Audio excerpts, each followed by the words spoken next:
नमस्कार सभी को। आप सभी का आपके अपने स्टडी मेंटर चैनल पर हार्दिक स्वागत है। आज हम आपके सामने साइकोलॉजी का वीडियो नंबर 2 प्रस्तुत करने जा रहे हैं। इस वीडियो में आपको शिक्षा व मनोविज्ञान में क्या संबंध है वो देखने को मिलेगा। और ये जो हम पाठ्य सामग्री आपके समक्ष प्रस्तुत करने जा रहे हैं, ये एजुकेशन साइकोलॉजी पीडी पाठक द्वारा रचित पुस्तक है। उससे हम इसको संग्रहित किया है। अब देखते हैं relation of education and psychology.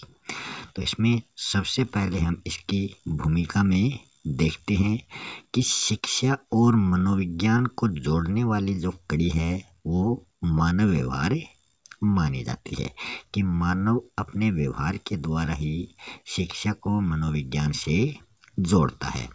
इस संबंध में दो विद्वानों ने अपने विचार प्रस्तुत किए हैं। पहले हैं ब्राउन महोदय और दूसरे हैं पिल्सबरी। तो ब्राउन महोदय ने क्या संबंध जोड़ा है कि शिक्षा वह प्रक्रिया है जिसके द्वारा व्यक्ति के व्यवहार में परिवर्तन किया जाता है। तो ब्राउन महोदय ने कहा कि शिक्षा के द्वारा ही एक मनुष्य के व्यवहार में बदलाव आता है। पिल्सबरी क्या कहते हैं कि मनोविज्ञान जो है ये मानव व्यवहार का विज्ञान है। तो पिल्सबरी ने कहा है कि मानव व्यवहार का विज्ञान ही क्या है, मनोविज्ञान है। तो ये दो परिभाषाएं बहुत ही महत्वपूर्ण हैं। इन परिभाषाओं में शिक्षा और मनोविज्ञान के संबंध पर पर्याप्त प्रकाश पड़ता है और दोनों का संबंध जो है वो मानव व्यवहार से हमें देखने को मिलता है। शिक्षा मानव व्यवहार में परिवर्तन करके उस मानव को उत्तम बनाने का काम करती है। मनोविज्ञान मानव व्यवहार का अध्ययन करता है। इस प्रकार शिक्षा और मनोविज्ञान में संबंध होना स्वाभाविक है कि एक के बिना दूसरा अधूरा है, कि शिक्षा और मनोविज्ञान एक ही सिक्के के दो पहलू माने जाते हैं। पर इस संबंध में मनोविज्ञान का स्थान जो है वो श्रेष्ठ माना जाता है। इसका कारण यह है कि शिक्षा को अपने प्रत्येक कार्य के लिए मनोविज्ञान की स्वीकृति प्राप्त करनी पड़ती है। B.N. झा ने इसके बारे में लिखा है कि शिक्षा जो कुछ करती है और जिस प्रकार वह किया जाता है उसके लिए उसे मनोवैज्ञानिक खोजों पर निर्भर होना पड़ता है। तो B.N. झा ने बिल्कुल सही बात कही है कि शिक्षा के द्वारा हम जो कुछ भी करते हैं या हमारे द्वारा जो भी कार्य किया जाता है उसके लिए वो मनोवैज्ञानिक खोजों पर हमें उन कार्यों के लिए निर्भर रहना पड़ता है। मनोविज्ञान को यह स्थान इसलिए प्राप्त हुआ है क्योंकि उसने शिक्षा के सब क्षेत्रों को प्रभावित करके उनमें क्रांतिकारी परिवर्तन कर दिए हैं। इस संदर्भ में रेयान महोदय क्या कहते हैं कि आधुनिक समय के अनेक विद्यालयों में हम मित्रता और सहर्ष कार्य का वातावरण पाते हैं। अब उनमें परंपरागत औपचारिकता, मजबूरी, मौन, तनाव और दंड के अधिकतर दर्शन हमें नहीं हो पाते हैं। तो ये रेयान महोदय के द्वारा दी गई परिभाषा है। फिर है मनोविज्ञान द्वारा किए जाने वाले कौन कौन से परिवर्तन हैं, कि जो साइकोलॉजी है वो कौन कौन से चेंज करती है वो हमें यहाँ देखने को मिलेगा। तो सबसे पहले वो बालक को महत्व देने का काम करती है। पहले शिक्षा जो है वो विषय प्रधान और अध्यापक प्रधान होती थी और अब क्या हो गया है, अब जो शिक्षा है वो बालक प्रधान मानी जाती है। बालक प्रधान जो शिक्षा होगी वही महत्वपूर्ण होती है। उसमें बालक को तनिक भी महत्व नहीं दिया जाता था। पहले वाली शिक्षा में वो शिक्षक प्रधान होती थी, तो बालक की ओर कोई ध्यान नहीं दिया जाता था। उसके मस्तिष्क को खाली बर्तन समझा जाता था, जिसे ज्ञान से भरना शिक्षक का मुख्य कर्तव्य माना जाता था। तो जो बालक है उसके मस्तिष्क को खाली बर्तन कहा है, और अध्यापक क्या करता है, उस बर्तन में ज्ञान रूपी बातें भरने का काम करता है। तो ये पहले माना जाता था।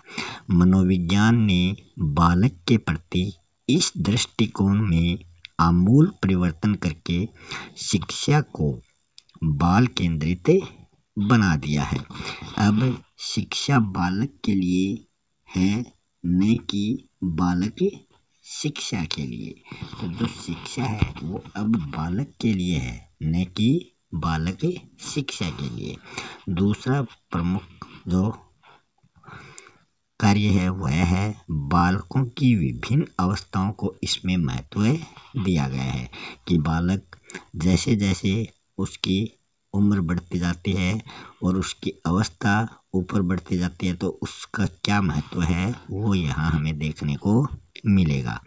प्राचीन शिक्षा पद्धति में सभी आयु के बालकों के लिए एक ही शिक्षा होती थी और एक ही शिक्षण विधि से उसका प्रयोग उनको ज्ञान प्रदान करने में किया जाता था।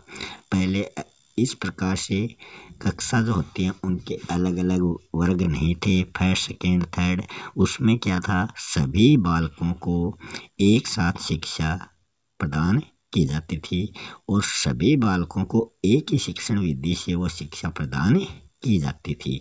ये नहीं कि कोई कमज़ोर बालक है तो उसके लिए दूसरी शिक्षण विधि है, और कोई इंटेलिजेंट बुद्धिमान बालक है उसके लिए कोई दूसरी शिक्षण विधि। तो ये सभी को समान शिक्षा को महत्व ये देती है।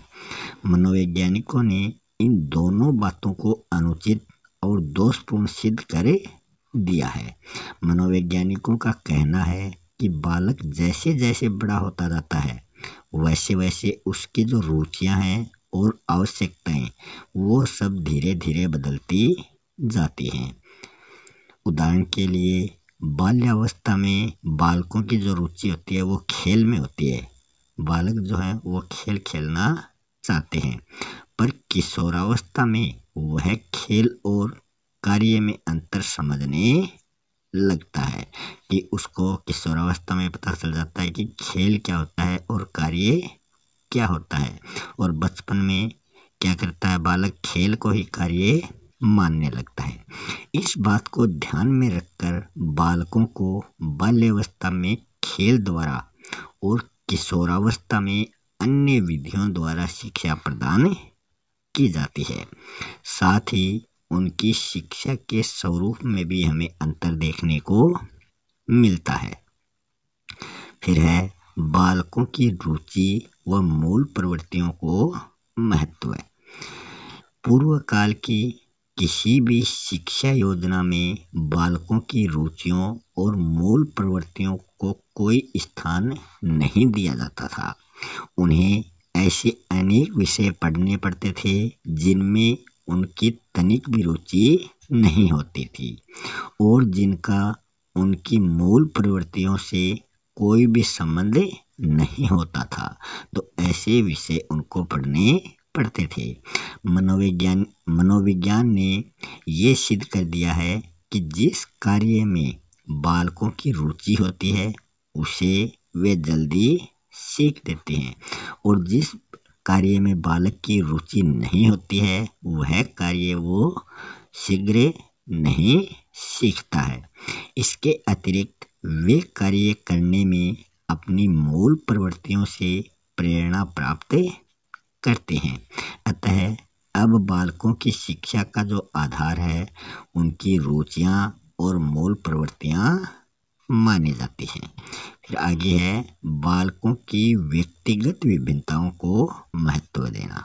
शिक्षा की प्राचीन विधियों में बालकों की व्यक्तिगत विभिन्नताओं को स्वीकार नहीं किया जाता था। अतः सबके लिए समान शिक्षा का आयोजन किया जाता था। मनोविज्ञान ने इस बात पर प्रकाश डाला है कि बालकों की रुचियों, रुझानों, क्षमताओं, योग्यताओं आदि ने आदि में क्या होता है, अंतर होता है। अतः सब बालकों के लिए समान शिक्षा का आयोजन सर्वथा अनुचित माना जाता है। इस बात को ध्यान में रखकर मंदबुद्धि, पिछड़े हुए और शारीरिक दोष वाले बालकों के लिए अलग अलग विद्यालयों में अलग अलग शिक्षण विधियों द्वारा शिक्षा की व्यवस्था की जाती है। कुप्पुस्वामी महोदय ने इसके बारे में क्या लिखा है कि व्यक्तिगत विभिन्नताओं के ज्ञान से इस व्यक्तिगत विभिन्नताओं के अनुकूल शैक्षिक कार्यक्रम का नियोजन करने में सहायता देता है। तो ये कुप्पुस्वामी द्वारा दी गई परिभाषा है। फिर है पाठ्यक्रम में सुधार करना।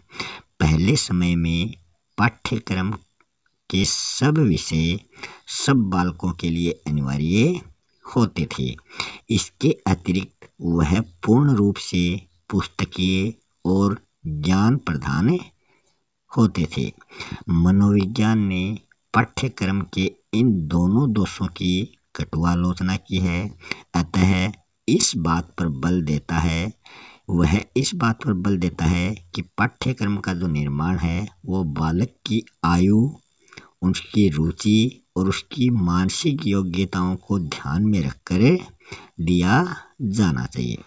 यही कारण है कि 8वीं कक्षा के बाद पाठ्यक्रम को साहित्यिक, वैज्ञानिक आदि वर्गों में विभाजित कर दिया गया है। फिर है पाठ्यक्रम सहगामी क्रियाओं पर बल। प्राचीन शिक्षा का मुख्य उद्देश्य बालक का मानसिक विकास करना था। अतः पुस्तकीय ज्ञान को भी इसमें महत्व दिया जाता था और पाठ्यक्रम सहगामी क्रियाओं का कभी विचार भी नहीं किया गया था। मनोविज्ञान ने बालक से सर्वांगीण विकास के लिए इन क्रियाओं को बहुत महत्वपूर्ण बताया गया है। यही कारण है कि आजकल विद्यालयों में खेलकूद, सांस्कृतिक कार्यक्रम आदि की विशेष रूप से व्यवस्था की जाती है। तो अकेला शिक्षा प्रदान करना ही नहीं बल्कि पाठ्यक्रम सहगामी क्रियाओं के द्वारा भी एक बालक में शिक्षा प्रदान की जाती है। अगला जो बिंदु है वह है सीखने की प्रक्रिया में उन्नति। पहले क्या होता था, शिक्षकों को सिखाने की प्रक्रिया का कोई भी ज्ञान नहीं था। वे यह भी नहीं जानते थे कि एक ही बात को एक बालक देर में और दूसरा बालक उसी बात को बहुत जल्दी सीख लेता था। मनोविज्ञान ने सीखने की प्रक्रिया के संबंध में खोज करके अनेक अच्छे नियम बनाए हैं। इनका प्रयोग करने से बालक कम समय में और अधिक अच्छी प्रकार वो उसे सीख सकता है। अगला है शिक्षण विधियों में सुधार। प्राचीन शिक्षा पद्धति में शिक्षण विधियां मौखिक थी और बालकों को स्वयं सीखने का कोई अवसर उनके द्वारा नहीं दिया जाता था।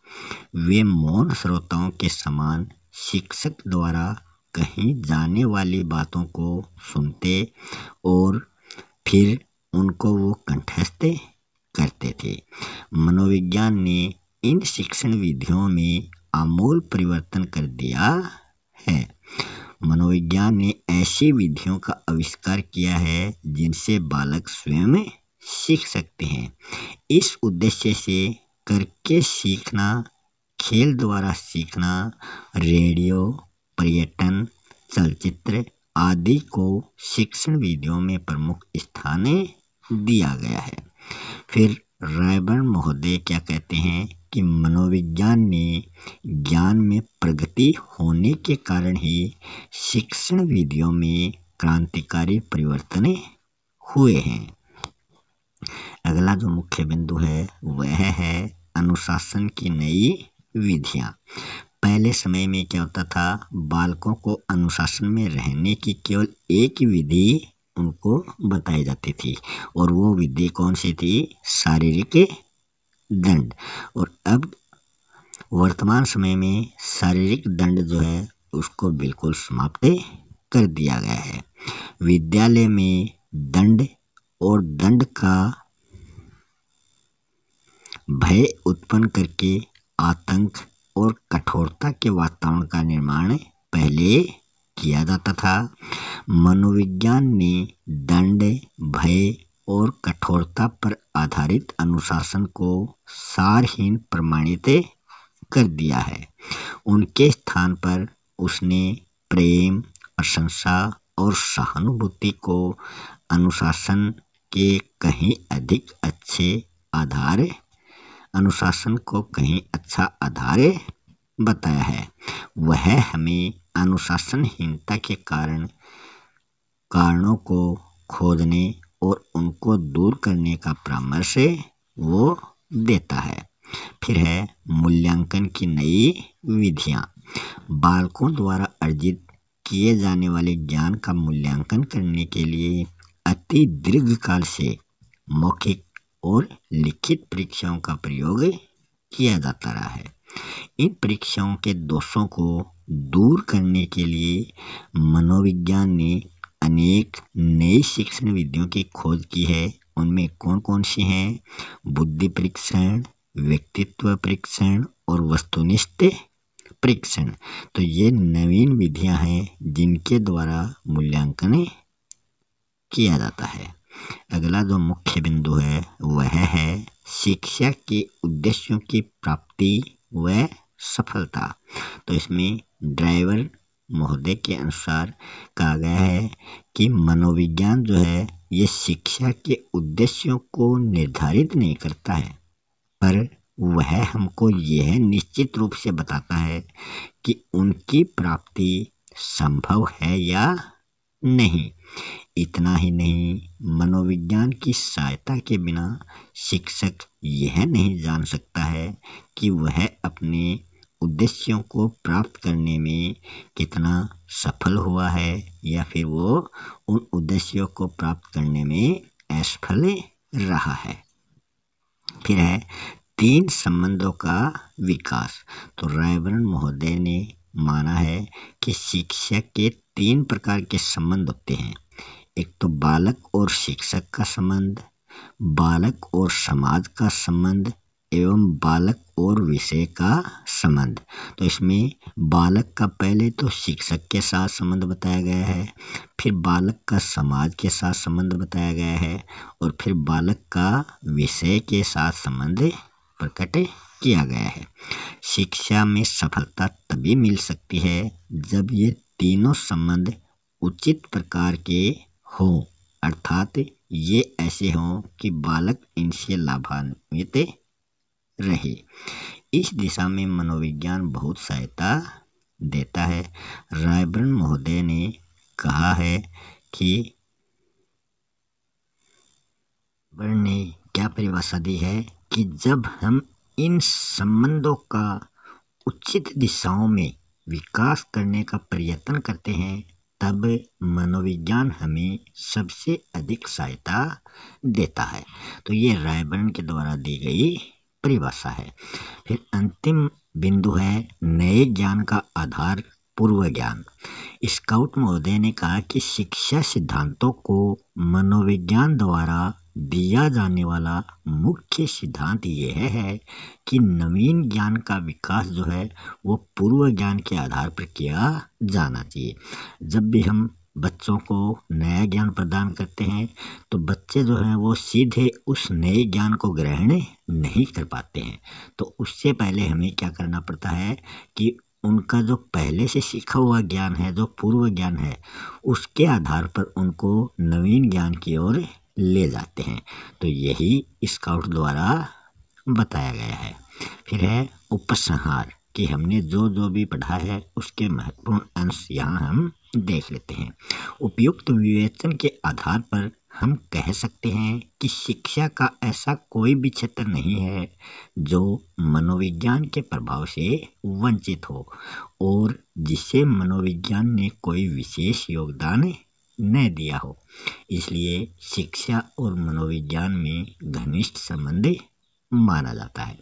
इस संबंध पर कुछ शिक्षा शास्त्रियों के विचारों का अवलोकन हम करने जा रहे हैं। सबसे पहला है स्किनर महोदय।